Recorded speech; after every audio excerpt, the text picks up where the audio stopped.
Kash Patel is having a very bad day, but only because he's a totally incapable person who's so incompetent that even the Trump administration is going to fire him for incompetence. But it gets even worse. The bug-eyed podcaster just got stomped like a bug by Democratic senators. I'm going to show footage of Patel getting absolutely demolished by several senators, and you are going to want to see it all because it is a symphony of smoting a smug little man who is too stupid to realize he was always out of his league, and that loyalty with Trump is a one-way street. Patel's day got started with leaked information that Pam Bondi wants him fired. Guess who leaked that information? And is it even possible that he dreams that in a fight with Bondi he can come out on top? Bondi brings Trump what he desires most. No, not being blonde, hundreds of millions of dollars. But if Patel was fantasizing about prevailing against Bondi, those dreams were quickly crushed. Watch a reporter asking Trump about Patel. President, you don't have complete confidence in Kash Patel. What are you hoping comes from his testimony on the Hill today? Well, first of all, I think that Pam Bondi has done an unbelievable job, and everybody agrees with that. And Kash... So the question is about Patel, and the first thing out of Trump's mouth is Pam Bondi. In the official Trump lexicon, that means Patel is going to be fired. But Patel still bravely trotted up the hill, not so much to try and save his job, but to audition for a new one. After today's testimony, well, let's just say I'm sure Patel is going to enjoy returning to the ranks of podcasting.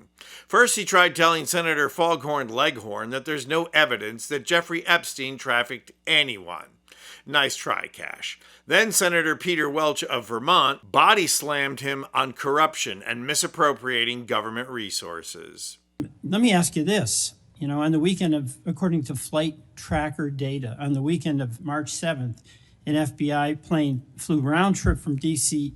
to Las Vegas, and you attended a UFC fight with Mel Gibson. And I'll show you that. Is that you, and is that true?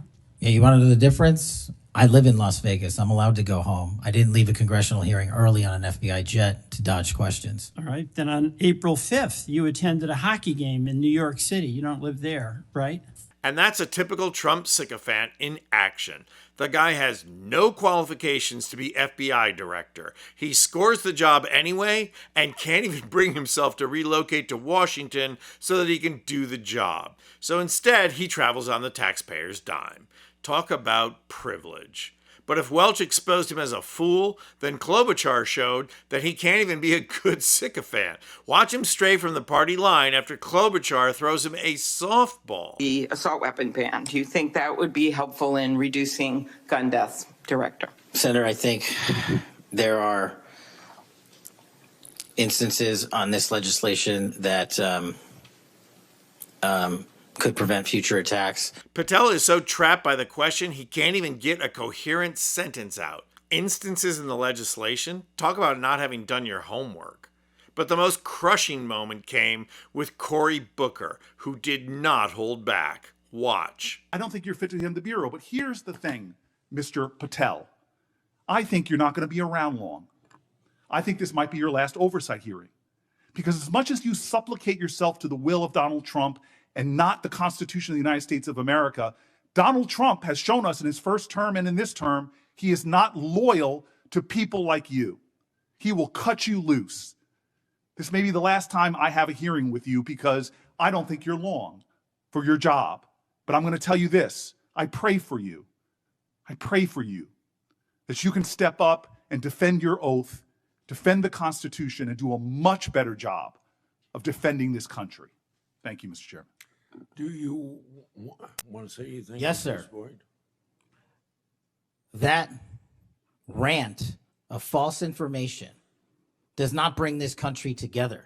If you want to work on bringing this country, it's my time, not yours. My God. If you want to talk about dividing this country, it is my time. I follow you on your social media posts that tear this country apart. To address your falsehoods. Oh, you can try all you want in this country. to not take responsibility for what you have said. Sir, you're making a mockery of this committee. Sir, you don't tell me my time is over. The people of New Jersey tell me what my time is. You can't lecture me. You can tell me my time's over. You may be the charge of the I'm not going anywhere. but I am not afraid of you. Mr. Chairman. I'm not afraid of you. Mr. Chairman, point of order. Senator Booker, I announced at the beginning of this meeting that this back and forth talking over each other doesn't work. And I said if that happened, I asked Patel not to respond, and I was going to give him some time after the senator's time was up to respond.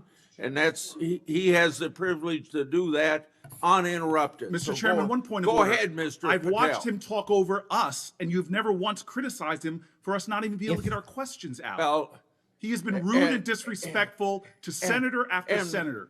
Two ways that Booker monumentally humiliates Patel. First, by exposing that Patel is a fired man walking, and then weaponizing Christianity to say that he prays for Patel. And all Patel can muster up is that Booker is lying? Lies? What lies, Kash? This isn't a podcast, it's Senate testimony. And Booker is merely stating what we all know, that Trump disposes of people like used Kleenex, and that Patel is most likely to be the next person Trump tosses out.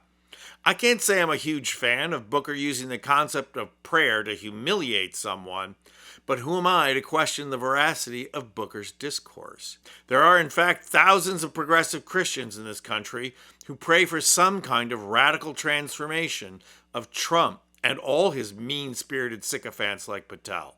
Saul of Tarsus wasn't such a great guy before his miraculous conversion.